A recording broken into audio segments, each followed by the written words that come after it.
14 December বুদ্ধিজীবী দিবস।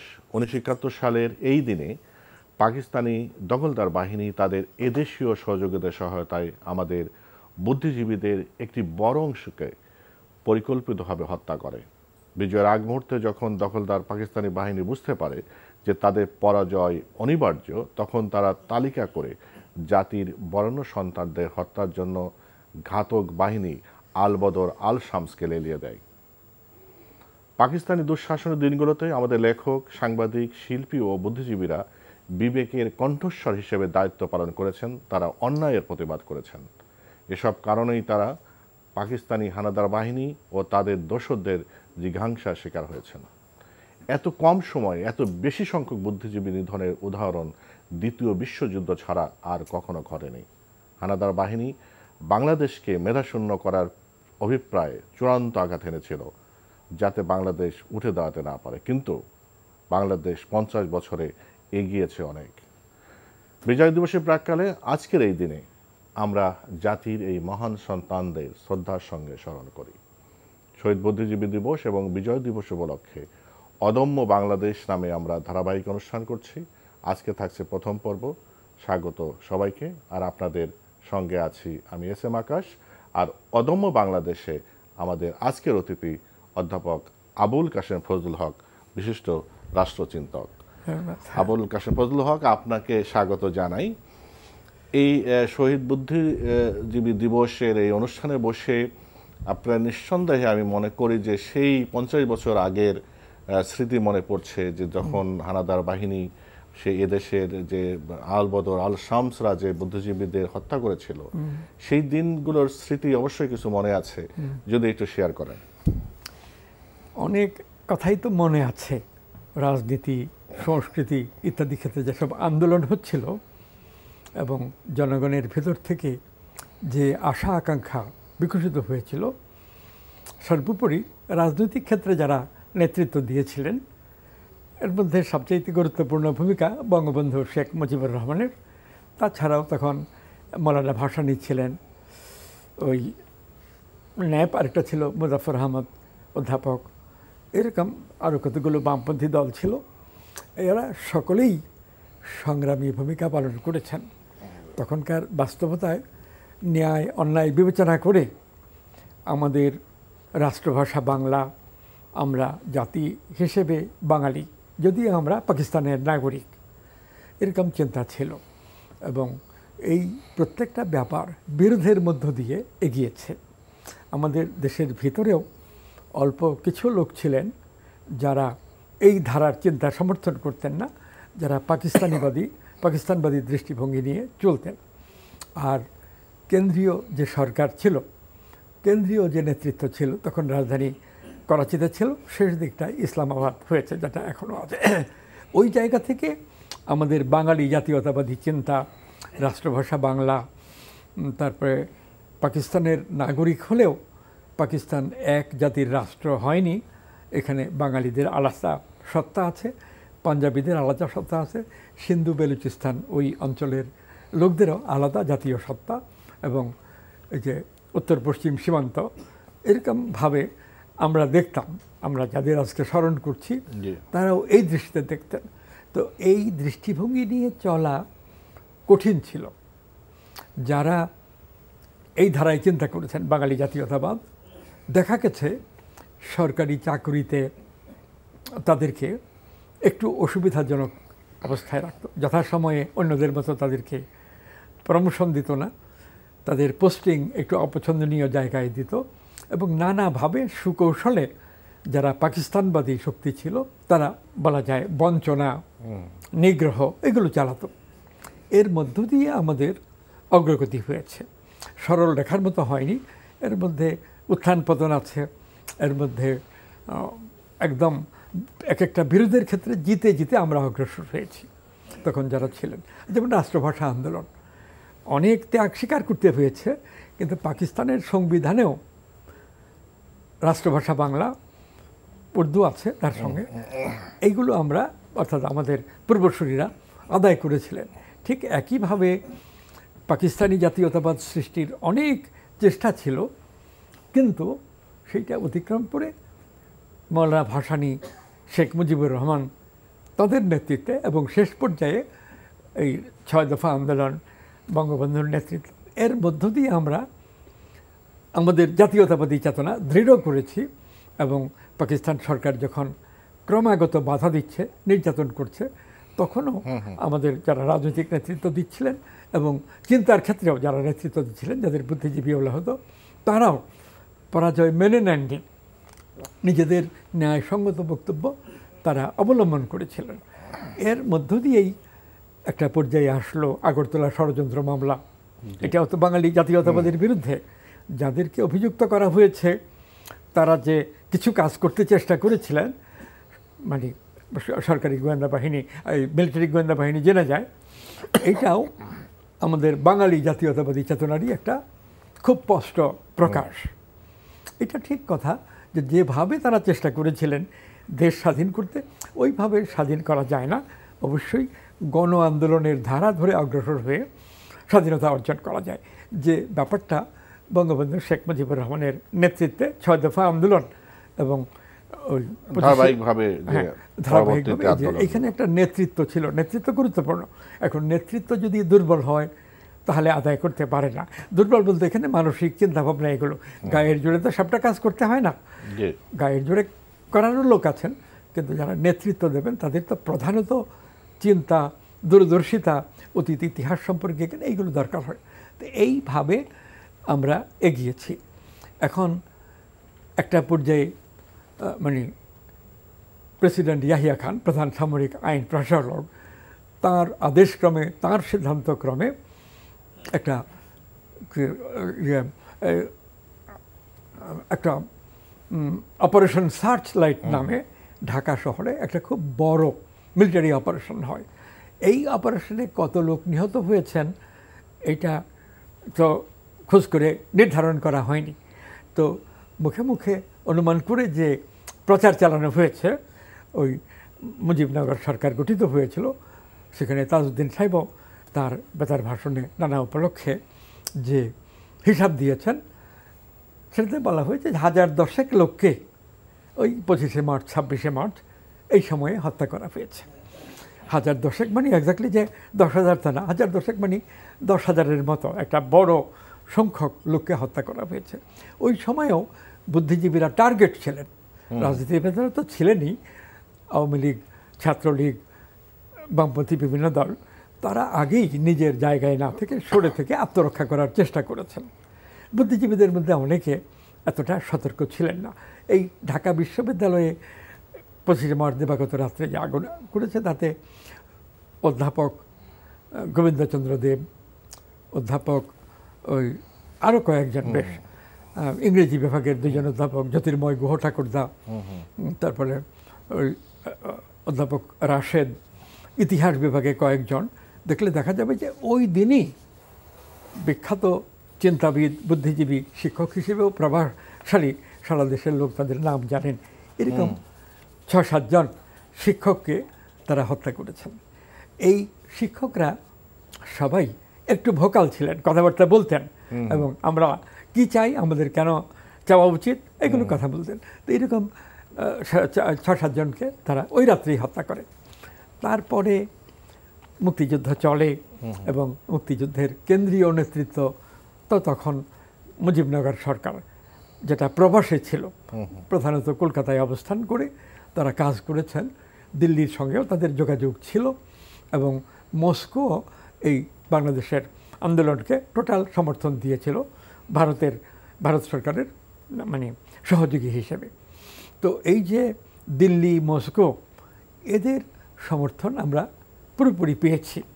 এর বাইরে অন্যান্য রাষ্ট্র যেগুলো ছিল, সে ব্রিটেন, ফ্রান্স, জার্মানি, কী বলে, জাপান, চীন, অথবা ইউরোপের, আফ্রিকার, এশিয়ার, ওই সব রাষ্ট্রের সরকার তাদের পররাষ্ট্রনীতি অনুযায়ী ভূমিকা পালন করেছে, আগের থেকে চলে আসা পররাষ্ট্রনীতি।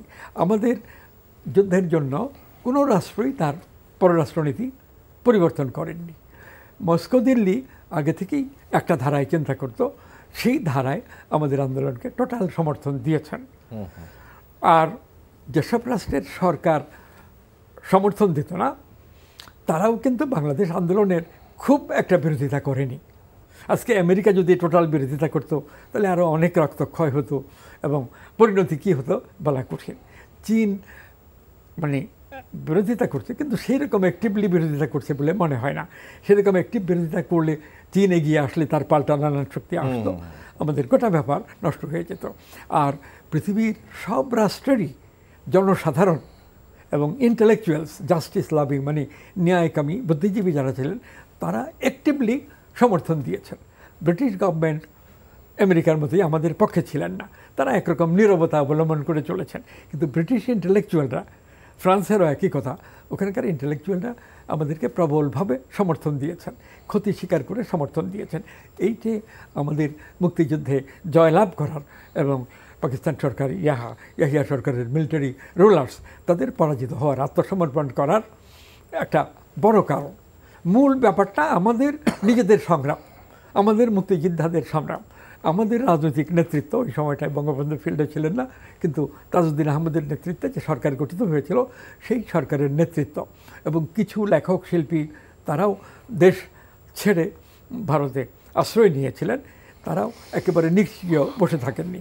সাধারণ মানুষ যারা, তারাও মনে প্রাণে কামনা করেছেন যে আমাদের বিজয় হোক এবং পাকিস্তানের পরাজয় হোক।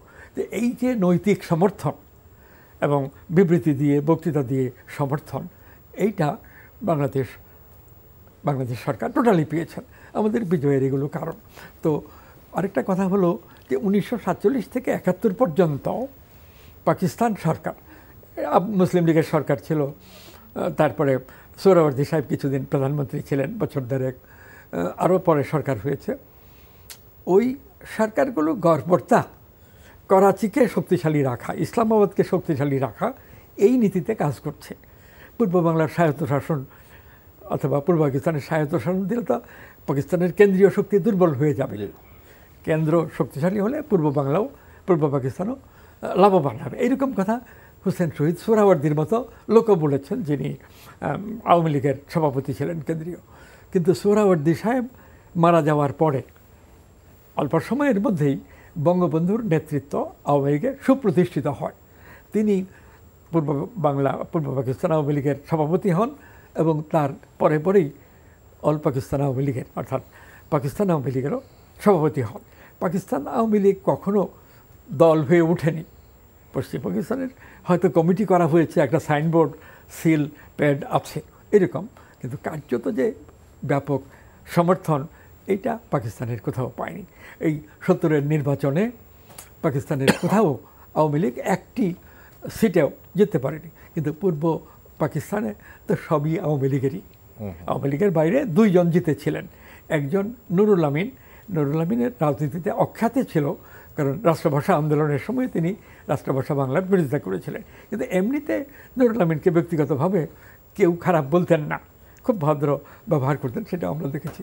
এই নুরুল আমিন সাহেব এই ইলেকশনে ওই যে নান্দাইল বোধহয় কনস্টিটিউয়েন্সি ময়মনসিংহে, সেইখান থেকে তিনি প্রার্থী হয়েছিলেন এবং ওই বয়সে তিনি খুব করুণভাবে ভোট চেয়েছিলেন যে আমি অনেক ভুল করেছি, আপনারা কনস্টিটিউশন আমার, আপনাদের নিয়ে এখানে আমাকে যদি অন্তত গ্রেসফুলি মরতে দেন তাহলে আমি আনন্দিত হব আপনাদের প্রতি।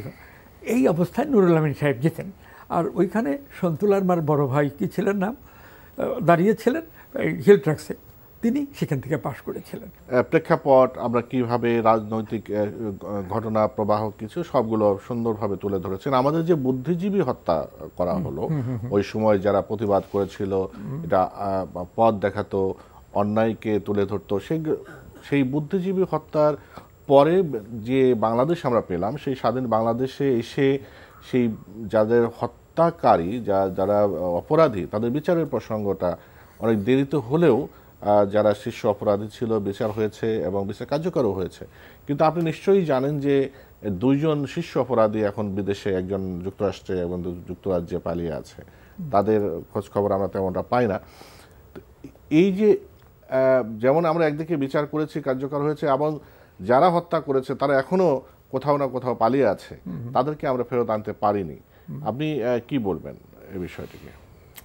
এটা বলবো যে যারা অপরাধী ওই সময় অপরাধ সংগঠিত করেছে, মুক্তিযুদ্ধ পর্যায়ে তার আগে থেকেই যারা আমাদের সমস্ত কর্মকাণ্ডে বাধা দিয়েছে, এমনকি অনেক বুদ্ধিজীবীকে হত্যা করছে। আমরা শুধু ঢাকা শহরে যারা সর্বোচ্চ অবস্থানে ছিলেন তাদের কথা স্মরণ করি, সেটা ঠিক, কিন্তু সেই সঙ্গে আমাদের মনে রাখতে হবে যে বিভিন্ন জেলায় বিভিন্ন অবস্থানে ইঞ্জিনিয়ার, ডাক্তার, অধ্যাপক, শিক্ষক এই ধরনের বহু লোককে হত্যা করা হয়েছে। তাদেরকেও বুদ্ধিজীবী বলা যায়। বুদ্ধিজীবী সবাই তো এক সমান থাকে না। তো এইরকম বহু লোককে হত্যা করা হয়েছে। কোনো কোনো পত্রিকায় তাদের যাদের স্মরণ করা হয় না তাদের সম্পর্কে কী বলে বিবরণ ছাপছে যে তারা এই করছিলেন এবং এইভাবে তারা নিহত হয়েছেন। এটাতে আমরা একটা মানে সম্পূর্ণ যুদ্ধের মধ্য দিয়ে যেতে হয়েছে। এক সময় ছিল যে বিরোধিতা ইন্টেলেকচুয়ালি লেখালেখির মাধ্যমে মোকাবেলা করা হতো, কিন্তু অল্প সময়ের মধ্যেই এটা একটা সর্বাত্মক যুদ্ধের মতো ব্যাপার হয়। একজনকে চাকরিচ্যুত করে, একজনকে হত্যা করে, এরকম। তো মুক্তিযুদ্ধ চলার একেবারে শুরুর দিন ঢাকা বিশ্ববিদ্যালয়ের ৬-৭ জন খ্যাতিমান শিক্ষককে হত্যা করেছিল ওরা। আর শেষ পর্যায়ে আমরা 14ই ডিসেম্বর বলছি, আসলে আরও 1 সপ্তাহ 2 সপ্তাহ আগে থেকেই কিন্তু কাউকে ধরে নিয়ে গেছে। যেমন একজন সাংবাদিক ছিলেন নিজামুদ্দিন, একজন সাংবাদিক ছিলেন গোলাম মোস্তফা, এরকম আরও কয়েকজন, তাদেরকে কিন্তু আরও প্রায় মাসখানেক আগে থেকে ধরে নিয়ে গেছে তাদের বাড়ি থেকে, এবং তাদের আর কোনো সন্ধান পাওয়া যায় নাই। তো তাদেরকেও ওরা হত্যা করেছে, কারো কারো লাশ পেয়েছে, কারো কারো লাশ পায়নি। কিন্তু 13ই ডিসেম্বর 14ই ডিসেম্বর এই সময়ে ব্যাপকভাবে বুদ্ধিজীবীদের অনেককে ধরে নিয়ে গেছে এবং তাদেরকে আর পাওয়া যায় নাই। এই 15ই ডিসেম্বর 16ই ডিসেম্বরের পরে কোনো যেসব জায়গায় তারা হত্যা করছে এইসব জায়গায় তাদের কারো লাশ পাওয়া গেছে। সবারই যে লাশ পাওয়া যায় তা নয়। এই যে পরিকল্পিত হত্যাকাণ্ড একেবারে 13-14 ডিসেম্বর, এইটা বিবেচনা করতে গিয়ে একেবারে গোড়া থেকেই আমরা বলে আসছি যে এই হত্যাকাণ্ড সুপরিকল্পিত, এবং এই হত্যাকাণ্ডটা পাকিস্তান আক্রমণকারী বাহিনীর সহযোগী হিসেবে প্রধানত কি সম্পূর্ণত জামাতে ইসলামীর যারা অ্যাক্টিভ সদস্য, জামাতে ইসলামীর ছাত্র সংগঠন যারা ছিল, তখন ইসলামী ছাত্র সংঘ ছিল, এই সবের যারা নেতৃত্ব তারা এই হত্যাকাণ্ডটা ঘটিয়েছে। এই যে মুনির চৌধুরী, মোফাজ্জল হায়দার চৌধুরী, গোবিন্দচন্দ্র দেব, এইভাবে স্মরণ করতে গেলে অন্তত 20-21 জন শিক্ষকের নাম আমরা পাই। এবং এই হত্যাকাণ্ডটা তাদের বাসা থেকে এই লোকদের ধরে নিয়ে কোথাও হত্যা করেছে।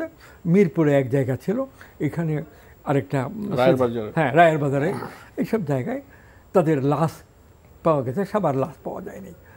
এই হত্যাকাণ্ডটা সম্পর্কে একেবারে গোড়া থেকেই অনেকে বলেছেন, অনেকে লিখেছেন যে এই হত্যাকাণ্ডটা করিয়েছে জামাতে ইসলামীর নেতারা, এবং যারা মাঠে গিয়ে কাজ করেছে তারা জামাতে ইসলামীরই কর্মী, এবং কেউ কেউ ইসলামী ছাত্র সংঘের কর্মী ছিলেন, এখন ছাত্রত্ব শেষ হয়েছে, তারা এটা করেছেন। তো এইটা সন্দেহাতীতভাবে প্রমাণ করার সূত্র আমরা পাব না, কিন্তু কিছু কিছু লক্ষণ, কিছু কিছু ঘটনা পাবো যারা দেখলে বলা যায় যে এখানে আর সন্দেহ পোষণের কারণ নেই, এরা এটা করেছে।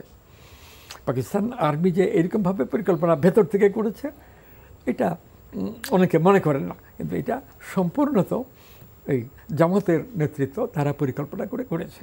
কেন করেছে? যে জামাত কী বলে যোদ্ধা বাহিনীর, পাকিস্তানি বাহিনীর, তখন আমরা বলতাম হানাদার বাহিনীর সহযোগী হিসেবে পুরো সময় কাজ করেছে, এবং একটা পর্যায়ে এসে আমরাও বুঝেছি, তারা আরও বেশি বুঝেছে, কারণ তারা তো ওই শত্রুপক্ষের ভিতরে ছিলেন, যে এখন তো আর আমাদের বিজয়ের কোনো সম্ভাবনাই নেই। তখন এক ধরনের জেদবশত যে বুদ্ধিজীবীরা চিন্তা করতেন এই ধারায়, এই স্বায়ত্তশাসন এবং জাতীয় মুক্তি, তাদেরকে শত্রুগণ্য করে তাদেরকে ধরে এই অদৃশ্য করে দিয়েছে, মেরে ফেলছে। তাদের কারো পাওয়া গেছে, লাশ পাওয়া গেছে। যাদেরকে মেরে ফেললো, বিচার হলো, স্বাস্থ্য হলো কেন, যারা বিদেশে পালিয়ে আছে তাদেরকে আমরা কেন আনতে পারছি না? বিদেশে পালিয়ে আছে তাতে তাদের উদ্যোগ নেওয়া তো দরকার। কিছু কিছু অসুবিধা আছে। আগে কূটনৈতিক কিছু সমস্যা আছে। আগে যখন মিলিটারিরা ক্ষমতায় ছিলেন তখন তাদের এই ব্যাপারে মানে উদ্যোগ ছিল না, এবং যারা মিলিটারি থেকে আসছেন রাজনীতিতে আসলে তো তারা রাজনীতিবিদদের মতো কাজ করতে পারেননি, ডেভেলপমেন্টের জন্য কাজ করছেন। একটা টোটাল রাজনৈতিক নেতৃত্বের জন্য যে বৈশিষ্ট্য, যে চিন্তা, যে ব্যক্তিত্ব দরকার, সেই ব্যক্তিত্ব মিলিটারি রোলাররা কখনো ছিল না, পৃথিবীর কোনো দেশে হয় না। তবে তারা কিছু ডেভেলপমেন্ট কাজ করতে চায় এবং ডেভেলপমেন্ট অ্যাক্টিভিটিস দিয়ে জনগণকে সন্তুষ্ট রাখতে চায়। এটা পাকিস্তানে, বাংলাদেশে করা হয়েছে, কিন্তু মিলিটারি রোলার তো সবসময় প্রগতিশীল দৃষ্টিভঙ্গি নিয়ে চলে না, বা তাদের হয়তো অগ্রাধিকার লিস্টে সেটা ছিল না। তো আরেকটা জিনিস আপনি বলছিলেন স্যার, যে আমরা যখনই শহীদ বুদ্ধিজীবীদের নাম আসে, যেমন 20 জন বা 21 জন সবাই এই ঢাকা কেন্দ্রিক বুদ্ধিজীবী, আপনি ঢাকার বাইরে তো সারা দেশে ছড়িয়ে ছিটিয়ে অনেক বুদ্ধিজীবী, ডাক্তার, সাংস্কৃতিক কর্মী মারা গিয়েছে। আমি শুনেছি যে এই 50 বছর উপলক্ষে সরকার কিছু উদ্যোগ নিয়েছে যা পূর্ণাঙ্গ তালিকা করার।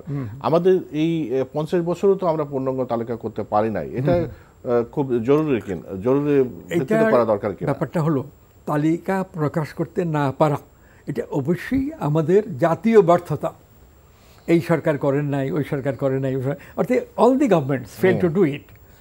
এখন কয়েক বছর ধরে শেখ হাসিনার নেতৃত্বে যে সরকার, এখান থেকে কিছু চেষ্টা করা হয়েছে, কিছু বিভিন্ন ধরনের অপরাধী তাদের বিচারও হয়েছে, শাস্তিও হয়েছে, আরও হবে।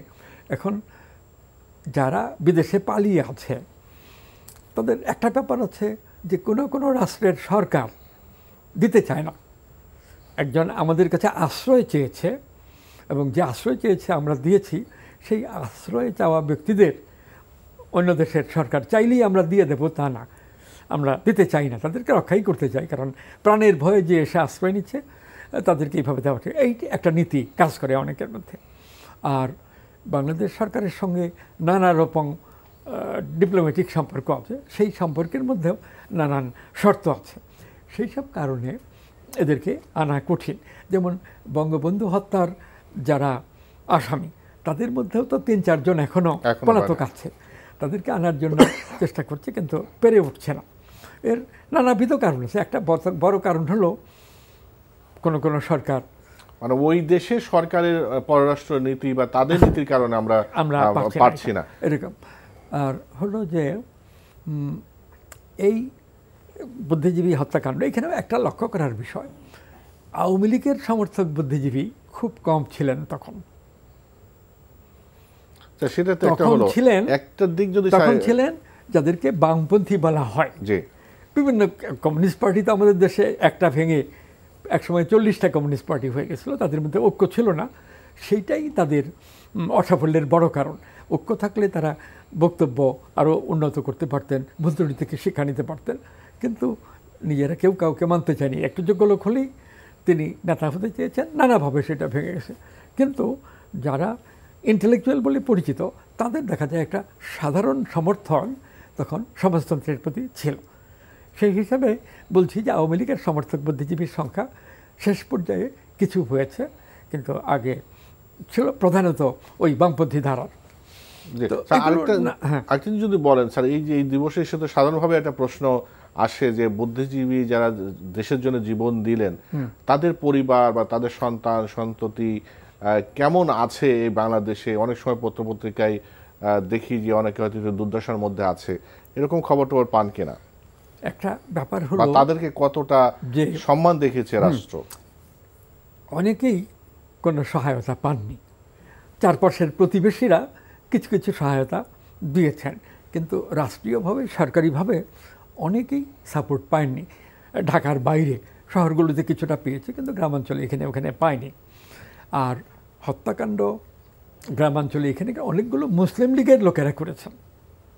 তখন যে আইয়ুব খানের মুসলিম লীগ ছিল, কনভেনশনাল মুসলিম লীগ, এই যে খাজা নাজিমুদ্দিনের ধারায় মুসলিম লীগ ছিল, কি কাউন্সিল মুসলিম লীগ, এইবার দুইটা ভাগে বিভক্ত ছিল। কিন্তু মুসলিম লীগারদের শক্তি ছিল কিছুটা, জামাতে ইসলামের তখনও তেমন কোনো শক্তি ছিল না। ঢাকায় কিছুটা সাংগঠনিক শক্তি ছিল, কিন্তু ঢাকার বাইরে অনুচিত ছিল না। তো ওই যে সবাইকে সাহায্য দেওয়া, সহায়তা দেওয়া, এইটা বঙ্গবন্ধু সরকারের আমলে কিছুটা করা হয়েছিল বিভিন্ন পর্যায়ে। এই বিভিন্ন পর্যায়টাও উচ্চ মধ্যবিত্ত এই পর্যায়ে, নিম্ন মধ্যবিত্ত গরিব মানুষ তাদের দিকে কমই গিয়েছে। তো এই জায়গায় বঙ্গবন্ধু সরকার তখন প্রথমেই একটা চিঠি বঙ্গবন্ধু লিখেছেন এবং ওই পরিবারের যিনি প্রধান তাকে সেই চিঠি দিয়েছেন, সঙ্গে ২,০০০ টাকা মানে এই সহায়তা দিয়েছেন। তো ২,০০০ টাকা আজকের দিনে কিছুই না, কিন্তু সেই দিন ২,০০০ টাকার মূল্য ছিল। তখন সোনার দাম ছিল ১২০ টাকা, ১১০ টাকা, ১৩০ টাকা এর মধ্যে। সেই হিসেবে ২,০০০ টাকা নিতান্ত কম না, কিন্তু এখন সোনার দামের সামনে ২,০০০ টাকা কিছুই না।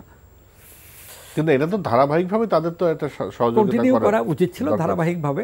বাংলাদেশে প্রথম পর্যায়ে যে সরকার, বঙ্গবন্ধু সরকার, তার আয় ছিল নিতান্ত কম, কাজেই ব্যয়ও কম হয়েছে। একটা কথা এই যে বৈদেশিক সাহায্য তখন খুব এসেছে, আমেরিকা থেকে আরম্ভ করে মানে ওই প্রায় সব দেশ থেকে যারা বড় এবং আর্থিক দিক থেকে ভালো চলছে তারা বাংলাদেশ সরকারকে সাহায্য দিয়েছে। আমরা এই পর্যায়ে এসে আপনাকে যেটা জানতে চাই সেটা হলো, যে বুদ্ধিজীবীরা স্বাধীনতার জন্য প্রাণ দিলেন, তখন আমরা দেখেছি যে ওই সময় যত বৈষম্যের বিরুদ্ধে তারা কথা বলেছেন, তারা তাদের জ্ঞান গরিমা দিয়ে পথ দেখিয়েছেন, আলোকিত করেছেন এবং সবসময় অন্যায়ের প্রতিবাদ করেছেন, সত্য কথাটা বলেছেন। এই স্বাধীনতার ৫০ বছরে আমাদের বাংলাদেশ এগিয়েছে, আমরা অনেক ক্ষেত্রে উন্নয়ন হয়েছে, কিন্তু এই যে বুদ্ধিজীবীদের নিয়ে আপনার কোনো অবজারভেশন আছে কিনা, সেই বুদ্ধিজীবী এবং আজকের বুদ্ধিজীবীদের মধ্যে কতটা পার্থক্য দেখেন? পাকিস্তান আমলে একরকম অবস্থা ছিল এবং অধিকাংশ বুদ্ধিজীবীর ভূমিকা তখন সমালোচিত হয়েছে পত্রপত্রিকায়, দৈনিক কাগজেও।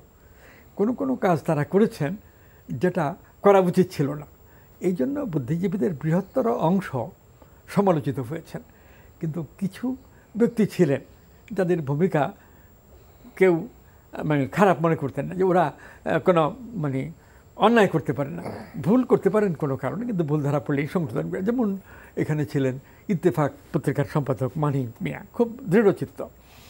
এই সমকাল একটা পত্রিকা বের হতো, সিকান্দর আবু জাফর, যার কিছু গান মুক্তিযুদ্ধের সময়ে খুব গাওয়া হতো, বাংলাদেশ হওয়ার পরেও কিছুদিন গাওয়া হয়েছে। তারপরে বদরুদ্দিন উমর, তিনি রাজশাহী বিশ্ববিদ্যালয়ের অধ্যাপক ছিলেন, তার লেখা। তারপরে অধ্যাপক আহমদ শরীফ, তার লেখা এবং কাজ। কাজী মুতাহার হোসেন, এদের যেতে বয়সে বড় ছিলেন। আবুল ফজল চট্টগ্রামের। এরকম ১০-১২ জন ব্যক্তির কথা বলতে পারি যারা প্রশংসিত ছিলেন, যাদের কথা লোকে বিশ্বাস করেছে, যাদের ভুল ত্রুটিকে লোকে গুরুত্ব দেয় নাই, সাধারণভাবে তাদের প্রতি সমর্থন দিয়ে শ্রদ্ধা প্রকাশ করে গেছে। কিন্তু এর বাইরে বৃহত্তর বুদ্ধিজীবী, এমনকি যারা প্রাণ হারিয়েছেন, তাদের কাজ নানাভাবে সমালোচিত ছিল। তবে এটা আমরা বিশ্বাস করি যে তারাও মূলত বাঙালি জাতীয়তাবাদ এবং বাংলাদেশের মনে প্রাণে বিশ্বাস করতেন, কিন্তু আর্থিক প্রয়োজনে কিছুটা খ্যাতি প্রতিপত্তি, একটা পজিশন লাভের জন্য তারা যে কাজ করেছেন সেগুলো নিন্দিতও হয়েছে। কিন্তু শহীদ বুদ্ধিজীবী এই পরিস্থিতিতে যখন আসছি, তখন আমরা সেই ভুল ত্রুটি মানে ভুলে গিয়ে চাইছি সবাইকে মানে শ্রদ্ধার আসন দিতে। সেইভাবে এখনও চিন্তা চলছে। তো যে প্রশ্নটা আপনি করলেন যে বাংলাদেশে কী অবস্থা, বাংলাদেশ ৫০ বছর পার করছে, এইখানে রাজনৈতিক অবস্থা তো সুষ্ঠু হয়ে ওঠেনি। আমি আমার পর্যবেক্ষণ অনুযায়ী দেখছি যে প্রথম শেখ হাসিনা সরকার হয়ে উঠেছে। এর আগে যারা ছিলেন তাদের তো সরকার হিসেবে জনগণের সমর্থন নিয়ে প্রতিপক্ষের মানে মোকাবেলা করে শক্তিশালী অবস্থানে ছিলেন না। বঙ্গবন্ধু ৬ দফা আন্দোলনকালে যেরকম ছিলেন, সেইটা তার রাজনৈতিক জীবনের সবচেয়ে গুরুত্বপূর্ণ কাল। কিন্তু স্বাধীন বাংলাদেশে তিনি তো পাওয়ার কনসলিডেট করতে পারেননি। 12ই জানুয়ারি তিনি প্রধানমন্ত্রী হলেন, কিন্তু মাসখানেক যেতে না যেতেই তার কাজ পত্রপত্রিকায় খুব সমালোচিত হতে লাগলো। একটা হলো যে আওয়ামী লীগ থেকে ছাত্রলীগকে বেরিয়ে গিয়ে জাসদ গঠন করল এবং জাসদ সবচাইতে বেশি বিপর্যস্ত করেছেন বঙ্গবন্ধু সরকারকে।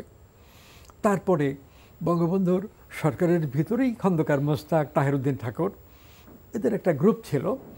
এরা মানে ভান করে বঙ্গবন্ধুর খুব অনুরক্ত হয়ে গেছেন, কিন্তু ভেতরে ভেতরে তারা মানে অসহযোগিতা করছিলেন। এই ব্যাপারগুলো বঙ্গবন্ধু বুঝতে পেরেছেন বলে মনে হয় না। তাজউদ্দিন সাহেব সব অবস্থায় বঙ্গবন্ধুকে সমর্থন করেছেন, কিন্তু সবসময় মতপার্থক্যও ছিল। কিন্তু তবু তাজউদ্দিন সাহেব নেতার এবং নেতৃত্বের সিদ্ধান্তের বাইরে কখনো যেতেন না। কিন্তু বঙ্গবন্ধু মুস্তাককে মনে করলেন যে আমার আপন লোক হয়ে গেছে, তাজউদ্দিনকে মনে করলেন যে তাজউদ্দিন তো কথাবার্তা বলে, অসুবিধা। তো এই ধরনের আরও নানান কারণ আছে। সেনাবাহিনীর ভিতরে যারা মুক্তিযোদ্ধা তাদেরকে তিনি গ্রহণ করেছেন, বাংলাদেশের সেনাবাহিনী, আর্মি, নেভি, এয়ারফোর্স সর্বত্রই গ্রেজুয়ালি। আর পাকিস্তান থেকে বাহিনীর যে অবশেষ যারা বাংলাদেশ সমর্থন করে ছিলেন, তাদের চাকরিও তিনি রক্ষা করেছেন। এবং বিভিন্ন ক্যান্টনমেন্টের ভিতরে একদিক দিয়ে মুক্তিযোদ্ধা বাহিনী, আরেক দিক দিয়ে পাকিস্তানকালের বাহিনী এক সঙ্গে অবস্থান করছে। এইখানে যারা মুক্তিযুদ্ধ করে আসছেন তারা তো ওই পাকিস্তানকালের যারা বাহিনীর লোক তাদের বস হিসেবে মানতে চাইতেন না। স্বাভাবিক সেটা। আমরা দেশ স্বাধীন করেছি আপনারা। তো বঙ্গবন্ধুর এই নীতিও তখন পত্রপত্রিকায় সমালোচিত হয়েছে যে পুরাতন বাহিনীর অবশেষ এবং মুক্তিযোদ্ধা বাহিনী দুইটা একখানে থাকলে মুক্তিযোদ্ধারা জুনিয়র হয়ে যায়, ওরা সিনিয়র হয়ে যায়। এই বিরোধটা খুব হয়েছে। আমরা স্যার যদি এখন এই পর্যায়ে আসে, অনুষ্ঠান প্রায় শেষের দিকে, যে আমরা 50 বছরে বাংলাদেশ চলে আসলো, যে স্বপ্ন দেখে বাংলাদেশটা স্বাধীন করা হয়েছিল, আমরা এগিয়েছি বিভিন্ন ক্ষেত্রে। আমাদের দারিদ্র্য কমেছে, শিশু মৃত্যু হার কমেছে, মাতৃমৃত্যু হার কমেছে, অনেক দিক থেকে আমাদের উন্নয়ন আছে। অবকাঠামো আমাদের দেখেন যে অনেক অবকাঠামোর দিক থেকে আমাদের চোখে পড়ার মতো অবকাঠামো উন্নয়ন হয়েছে, শিক্ষার বিস্তার ঘটেছে। কিন্তু গুণগত শিক্ষা কতটা বিস্তার ঘটেছে আপনি ভালো বলতে পারবেন। সামগ্রিকভাবে আমরা আসলে কতটা এগোলাম? এখানে আমরা যদি সার্বিক উন্নতি লক্ষ্য করি তাহলে রাজনৈতিক দিক দিয়ে আমাদের উন্নতি হয়নি। এখনও যে অবস্থা চলছে, এই ধারাক্রম যে ভবিষ্যতে থাকবে এটা কেউই নিশ্চয় করে বলতে পারবেন না, সন্দেহ আছে। রাজনৈতিক দিক থেকে আমরা যদি বঙ্গবন্ধুর সরকার থেকে আরম্ভ করে আজকের সরকার পর্যন্ত দেখি, এখানে অনেক দুর্বলতা, অনেক ত্রুটি আমাদের জাতীয় জীবনের এই রাজনৈতিক নেতৃত্বের মধ্য দিয়ে প্রকাশিত হয়েছে। এই শেখ হাসিনার নেতৃত্বে অবশ্য দেশটা এক অর্থে অপোজিশনবিহীন হয়ে গেছে। অপোজিশন আছে কিন্তু তারা কোনো কার্যকর মানে যুক্তিপূর্ণ কাজের দেখাতে পারছেন না। তো এইরকম একটা রাজনৈতিক দুরবস্থা। অর্থনৈতিক দিক থেকে বাংলাদেশ অনেক উন্নতি করেছে, অনেক উন্নতি করেছে। সেই কথাটা বর্তমান সরকারের পক্ষ থেকেও বারবার বলা হয়। এটার বিরোধিতা সাধারণত কেউ করেন না। এই কথাটা বলেন সমালোচনায় যে অর্থনৈতিক উন্নতি হয়েছে, আমাদের জাতির রাষ্ট্রের সম্পদও অনেক বেড়েছে। 72 সনে যেখানে ছিল তার থেকে অনেক অনেক অগ্রগতি অনুযায়ী। কিন্তু বৈষম্য তো বেড়েছে, বৈষম্য অনেক বেড়েছে। আমরা যদি মনুষ্যত্ব বিচার করি, সেই জায়গায় মনুষ্যত্ব দুর্বল হচ্ছে, অনেকটুকু দুর্বল হচ্ছে। কাজেই ওই দিক থেকে মানে জাস্টিস যদি আমরা বলি, ইনজাস্টিস থাকবে, কিন্তু তারপরেও আমরা খুব অল্প করে হলেও জাস্টিসের দিকে যাচ্ছি, এইটাও বলা যাবে না। এটা ঠিক কথা যে বর্তমান সরকার গরিব লোকদের সহায়তা কিছু দিচ্ছেন, এটাও গত 2 বছর ধরে চলছে। তো এগুলো সত্ত্বেও সাধারণভাবে যে কথাটা বললেন যে বৈষম্য বাড়ছে এবং অনেক পরিশ্রম করে অনেকের খাবার জুটছে না, সাধারণভাবে গরিবদেরও কিছু উপকার হয়েছে। উচ্চ ফলনশীল বীজ, হাঁস, মুরগি, মাছের চাষ, এই যে কাপড় পাওয়া যাচ্ছে কেমিক্যাল পদ্ধতিতে সুতা তৈরি, এইগুলি ভাত কাপড়ের অভাব কিন্তু অনেকটুকু মিটে গেছে বাংলাদেশে এবং পৃথিবীর অন্যান্য দেশেও। কিন্তু যে একটা সার্বিক উন্নতি সেটা হয়নি। জনসাধারণের মধ্যে যে ঐকমত্যের কথা বলা হয়, যে নানান ব্যাপারে মতপার্থক্য থাকবে, কিন্তু কিছু কিছু ব্যাপারে অবশ্যই আমরা একমত হব। যে জয় বাংলা আওয়ামী লীগ থেকে বলছে, আওয়ামী লীগ ছাড়া অন্য কোনো দল কি জয় বাংলা শব্দটা উচ্চারণ করেন? একটা জাতি যদি একটা স্লোগান তার জাতির এবং রাষ্ট্রের উন্নতিকল্পে এটাতে বিভক্ত থাকে, তাহলে জাতির রাজনীতি দুর্বল হয়, জাতীয় দুর্বল হয়, সরকারও দুর্বল হয়। তারপরে মানে কোনো ব্যাপারেই তো ঐকমত্য নাই। ঐকমত্য নাই। তাহলে স্যার এই একদম diametrically opposite বক্তব্য। এখন যদি বাংলাদেশকে এগিয়ে নিতে হয় তাহলে ধরেন যেটা আমরা বলি যে ইনক্লুসিভ যে কথাটা বলা হয়, অংশদারিত্বমূলক, সেটা সবাইকে নিয়ে, সেটা সব রাজনৈতিক দলের ক্ষেত্রে যেমন সত্যি সব সাধারণ মানুষের উন্নয়নের যাতে ভাগ পায়, কোনো শ্রেণী যাতে বেশি না পায়, সবাই যাতে পায়, সমতা ভিত্তিক গণতান্ত্রিক যে ব্যবস্থার স্বপ্ন সেটা পরিপূর্ণভাবে হয়ে ওঠেনি আপনি বলছেন। তাহলে দুনিয়া জুড়ে এখন গণতন্ত্রের বিপর্যয়, মার্কিন যুক্তরাষ্ট্র। তাহলে এখন আপনি একদম শেষ পর্যায়ে 2 মিনিটে যদি একটু বলেন, তাহলে এখন কি করা, আপনি কি বলবেন? এখন আমাদের প্রথম ইন্টেলেকচুয়াল দরকার, বুদ্ধিজীবী, যারা আন্তরিকভাবে সততার সঙ্গে রাজনীতি নিয়ে কথা বলবেন, বাংলাদেশের রাজনীতি, এবং সেখানে সমালোচনাও করবেন, করণীয় নির্দেশ করবেন। কিন্তু আপনার বুদ্ধিজীবী তো হয় এ আর নয় বি। এটা তো আনফরচুনেট। আমাদের যে উন্নতির ধারা বজায় সম্পর্কে সংশয় প্রকাশ করেন স্বয়ং শেখ হাসিনা। কখনো কখনো কথা বলেন সাংবাদিকের সামনে, লক্ষ্য করলেই বোঝা যায় যে তিনি এই যে ঐক্যের অভাব, এটার জন্য তার কাজের ধারাবাহিকতা রক্ষা পাবে কিনা এই নিয়ে সংশয় প্রকাশ করেন। এটা খুব দুর্ভাগ্যজনক। বলছেন তাহলে কি করা যেতে পারে বুদ্ধিজীবীরা? তাহলে বুদ্ধিজীবীরা মানে নির্মোহভাবে সত্য কথা বলবে, এটা বলছেন, সেটাকে সম্ভব বাংলাদেশে? এইখানে বুদ্ধিজীবীদের নিয়ে একটা মূল সমস্যা আছে, যেটা আমার ধারণা প্রধানমন্ত্রী শেখ হাসিনা কিছুটা বোঝেন। অন্য কোনো দলের রাজনৈতিক নেতাকর্মীদের মধ্যে এই বোধ আছে বলে মনে হয় না। সেই ব্যাপারটা হলো সিভিল সোসাইটি অর্গানাইজেশন বলে কিছু অর্গানাইজেশন আছে না? আছে।